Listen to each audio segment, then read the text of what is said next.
Hence, one who is fully awakened is free from such delusion. This is when you're free from the notion of a body. Then how can there be such a thing as pain? It doesn't mean to say that sensation disappears. There are sensations.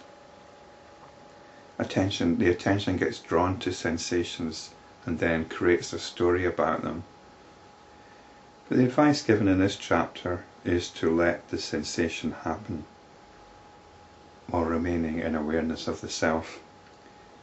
So we're told at the beginning of this chapter, endure whatever pleasure and pain, heat and cold you are subjected to, they come and go.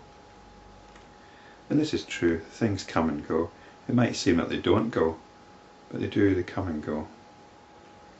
Hence, one who is fully awakened is free from such delusion, even as the delusion of a snake in the rope vanishes upon right understanding. Even so the delusion of body, etc., and sorrow, etc., vanishes upon spiritual awakening. Right understanding or spiritual awakening is that the universal Brahman is neither born nor does it die. This has to be directly realized, otherwise these teachings are being misapplied. Destroy the forces of delusion like pride, sorrow, fear, desire, as also pain and pleasure. These are very powerful forces, if you like. It's the nature of the attention to get totally involved in whatever it turns to the extent that it identifies with it completely and forgets its own nature. And these are particularly powerful things, for powerful forces that we're talking about. Pride, sorrow, fear, desire, pain, pleasure. In a way, they are the parameters of our existence.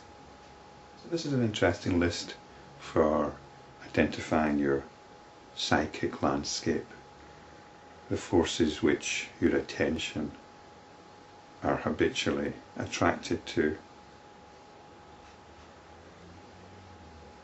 Fear and anxiety, pain, emotional pain, I suppose it could also be physical pain, desire and pleasure.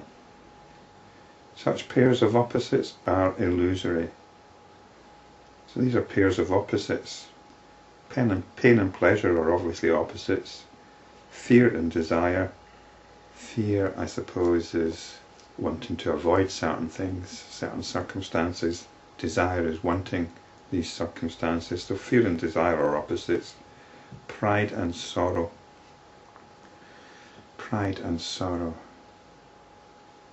So pride is feeling pleased about something, and sorrow is having regrets about something. Be established in oneness. You are the single ocean of consciousness. Pain and pleasure, gain and loss, victory and defeat are born of ignorance.